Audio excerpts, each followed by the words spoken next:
feel like we ran into a little bit of a buzzsaw. That team, the quarterback was just dynamite. I mean, we saw it on film during the week. His ability to throw the ball down the field with accuracy and touch is incredibly impressive. And they've got, a whole slew of receivers that can run and they can catch. They were hard to defend, but at the same time, we put ourselves in some tough spots with turnovers and things of that nature. Just wasn't our night, but it wasn't because we screwed up. They forced those turnovers. That team played better football than we did tonight. That team coached better than we did tonight. But I'll tell you, I'm proud as hell of our team, how hard they played. It's no different than any time they ever take the field. They play with their hearts. I just wish I could have done more to have them better prepared to play against that team. They were really good, and they deserve to win tonight. They're a worthy national champion, and I've got nothing but respect for that football team and their coaching staff. Well, now go ahead and open up the questions. I'll recognize you. Please identify yourself to coach and the players, and then we'll go one question at a time. We'll go ahead and start with front row right here. Hey, Coach, just you talked about how proud you are about these guys, to have gotten back to this game after where you guys were in 2019. How do you hope the guys are feeling about what they accomplished this season, not so much tonight? Yeah, my hope and the prayer I said when we finished was that the good Lord above would help these guys understand that tonight's just kind of a blip, and it's a disappointment for all of us. But life's full of them. My hope is that they can look back, even in just a few days, and remember all that they've done, all their accomplishments, what they've done for our football program, what they've done for me personally, and our coaching staff. That's what I hope. I better stop talking before I get emotional. I love these guys. And then, Andrew and Jake, for you guys, as this group of fifth-year guys who led this team back to this point, working to get back here, how do you kind of take in and evaluate the work this team accomplished this season? I mean, I haven't been around a harder working group of guys in my life. They pushed me to be better as well as I pushed them to be better, and just to be able to get back to this point, I mean, it's a great feeling. I mean, it's, no matter what the outcome was today, but I mean, we're all leaving here heartbroken. I mean, obviously you want to win that game, but it is what it is.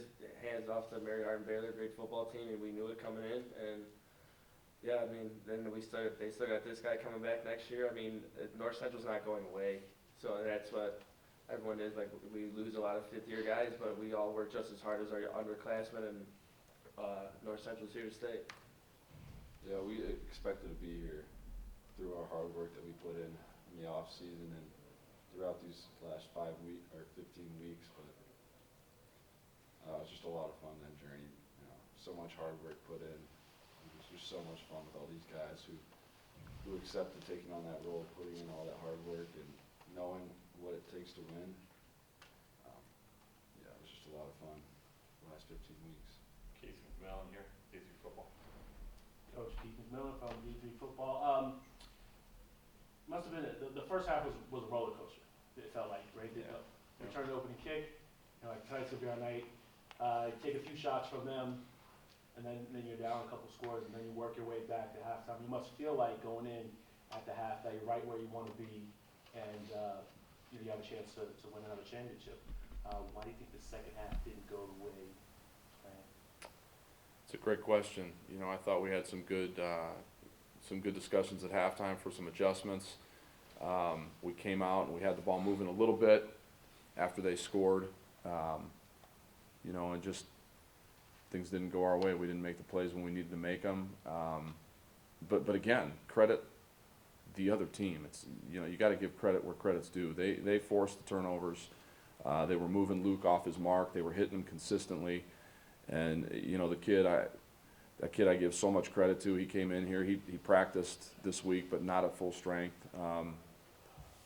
He gave us everything he had, and credit Mary Hardin Baylor for causing us to be unsettled offensively. They did a good job of containing our running game. I think Ethan, broke an awful lot of tackles tonight, and our offensive line was fighting. But that's a really, really stout defensive front seven.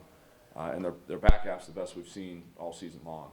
So that was the best defense we faced, and couple that with the best offense we faced. We just, like I said at the onset here, I just think we've ran into a little bit of a buzzsaw tonight. They were hot coming in, and they stayed hot. You know, it's the way the ball bounces sometimes. I'm not always going to have our best stuff, and we've been fortunate a couple times this year to win games when we haven't been at our best. And tonight we ran into an opponent where we couldn't get away with that. Eric, go ahead, please. Eric Graham with Telegram. Jay, Coach had said earlier in the week that there's a lot of focus on Brandon Jordan. You know, he said y'all couldn't focus solely on him because of their other guys, and it was their other guys tonight. Just, you know, how tough are they to match up with on the outside? Number 7 and 1. They're just very fast. It's hard to, you know, move coverage one way and have, you know, people on the island another way. But, you know, they were just very good athletes. All of them, all the receivers, you know, made plays when we were in spaces to make plays. We just didn't. We just weren't playing to our standard. We just didn't make plays on the ball. Second row here. All right, this is O'Connell with the New American Magazine. So players are going to places they think will make a difference, be active right away, which is what fans will expect. So how does tonight's game or the season that you guys have had, 2019 and 2021, put a spotlight on Division III to let those high school players know that Division II, III is also a place where you can go and make a name for yourself? Can you repeat the first part of what you said? I said players go to places they think will make a difference to be active right away instead of just going to a big time school. Yeah, I think that's a good question for these guys in terms of if you're asking why Division III, why a school like North Central. I know what I would say. I think it's more important what these guys say. I think it's less about football and about just our family. You know, all these guys are going to be successful. Yeah. Whatever Coach Thorne tells us to do, you know, we're doing all these meetings, you know, we all love each other and we're got core values that will be still with us forever. And I think that's why North Central is the place that we love and we're going to love forever.